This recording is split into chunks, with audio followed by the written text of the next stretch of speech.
Sedaj vam bomo pokazali koristno funkcijo za kotiranje sten. Nahaja se pod logami arhitektura, zavihek grobi deli. Ko kliknemo na ikono v spodnjem levem kotu, nam Allplan sporoči, kaj moramo narediti.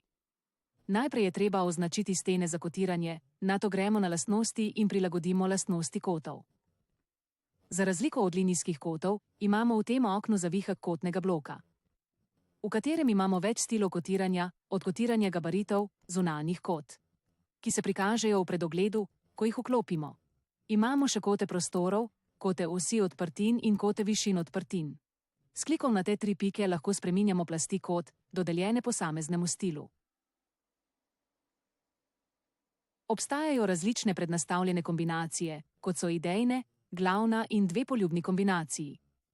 Vsaka od njih se lahko spremeni s klikom na to možnost. Nato označimo želeno kombinacijo in rečemo v redu.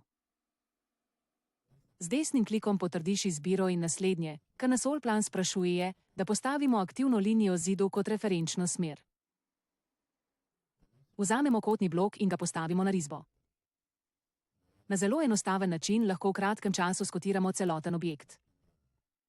Vse kote, ki smo jih dobili v kotnem bloku, lahko kasneje urejamo z uporabo možnosti za spreminjanje kotov.